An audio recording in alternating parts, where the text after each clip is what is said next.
Praise the Lord. ஆண்டவர் இரட்சகருமாக இயேசு கிறிஸ்துவின் நாமத்திலே உங்களை வாழ்த்துகிறேன். சந்தோஷமா இருக்கிறீங்களா? கர்த்தர் நம்மோடு கூட இருக்கிறார். என்னுடைய வாழ்க்கையில கூட நான் அநேகருக்கு நன்மை செய்கிறேன். ஆனால் அவர்கள் எனக்கு விரோதமாய் தீமை செய்கிறார்கள். நான் செய்கிற நன்மையை நன்றியோடு நினைக்க மாட்டாங்க. இனிமேல் யாருக்கும் நன்மையே செய்யக்கூடாதுன்னு நினைக்கிறேன். இப்படிலாம் எண்ணங்கள் வருதில்ல. ஆனால் தேவன் அதை குறித்து ஒரு வித்தியாசமான பார்வையை இன்றைக்கு நமக்கு கொடுக்கிறார். ஒரு வசனத்தின் மூலமாக 1 பேதுரு 2ஆம் அதிகாரம் 15ஆம் வசனம். நீங்கள் நன்மை செய்கிறதுனாலே புத்தீன மனுஷருடைய அறியாமையை அடக்குவது தேவனுடைய சித்தமாயிருக்கிறது. அவனுடைய சித்தம் என்னன்னு பாருங்களேன். நீங்க நன்மை செய்யறதுனால புத்தீனமான ஒரு மனுஷனுடைய காரியங்களை அடக்குவது தேவனுக்கு சித்தமா இருக்குது. அப்படின்னு அர்த்தம்னா, இந்த மனுஷனுக்கு நமக்கு எதிராக ஒரு காரியத்தை செஞ்சிட்டான், இவனுக்கு பதில் நம்ம என்ன செய்யணும்னா, ஒரு தீமையான காரியங்களை செய்து அவனை வெட்கப்படுத்தணும், இல்லை அவனை காயப்படுத்தணும், அவனை உடைக்கணும். ஆனா வேதம் நமக்கு என்ன கற்றுக் கொடுக்குதுன்னா, நீ அதை செய்யாத, அவனுக்கு திரும்பவும் நன்மை செய். நீ செய்கிற இந்த நன்மை என்ன செய்யுமா, அந்த புத்தீனமான மனுஷனை உடைச்சி, அவன் எண்ணங்களை உடைச்சி அவனுக்கு நன்மை செய்யும், அவனை மாற்றும். என் அன்பு தெய்வ பிள்ளைகளே, பல வருடங்களுக்கு முன்பாக ஒரு கிராமத்திலே ஊழியம் செய்து கொண்டிருந்தோம். அந்த இடத்துல ஒரு மனுஷன் எனக்கு விரோதமாய் எழும்பி மிக என்னை அருவருப்பாய் பேசி என்னை அடித்து விட்டான்.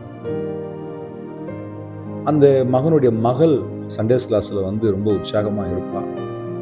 சில நாட்களுக்கு பின்பு எனக்கு ஃபோன் வந்தது. அந்த மகள் ரொம்ப சரீர சுகவீனமாக படுத்த படுக்கையாக இருக்கிறா என்று சொல்லி நான் அந்த மகளை பார்க்க புறப்பட்டு போய் அந்த மகளை என்னுடைய வாகனத்தில் கொண்டு ஹாஸ்பிட்டலில் கொண்டு போய் அவளுக்கு ட்ரீட்மெண்ட் பார்த்து, அவள் கையில் அவள் தேவைக்கான பணம் எல்லாம் கொடுத்து, அந்த சகோதரன் ஒன்றும் பேசவில்லை, அமைதியாக இருந்துடும். எல்லாச்சும் பண்ணி அந்த பிள்ளைக்காக ஜெபிச்சு கடந்து வந்து 2 நாட்கள் அந்த பிள்ளை நல்ல சுகம் அடைந்தான்.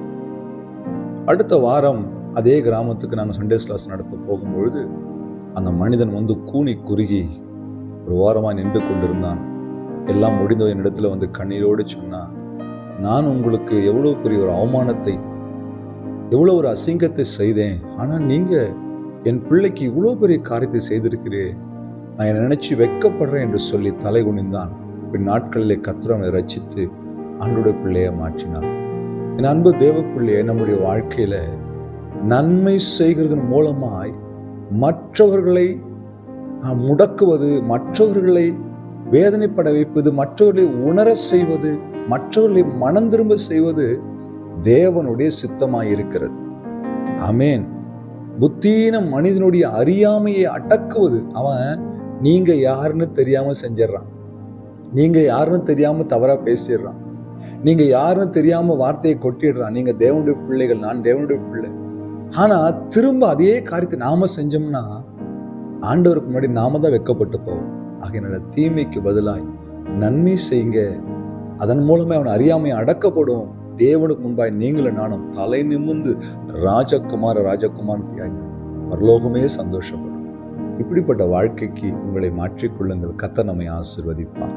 எங்களை நேசிக்கிற நல்ல தகப்பனே, ஆண்டவரே, நன்மை செய்யுங்கள். இதன் மூலமாய் புத்தீன மனுஷருடைய அறியாமையை அடக்குவது தேவ சுத்தமாய் இருக்கிறதப்பா. எங்கள் வாழ்க்கையில ஆண்டவரே, நாங்கள் மாம்சீகமான எந்த காரியங்களும் செய்து உண்மை துக்கப்படுத்தாது, அப்படி எல்லாவற்றிலும் உண்மை சார்ந்து இருக்க உதவி செய்யும். மற்றவர்களுக்கு நன்மை செய்கிற உதயத்தை தருவிதான். இயேசுவின் நாமத்தில் பிதாவே, ஆமென். அல்லேலூயா. God bless you.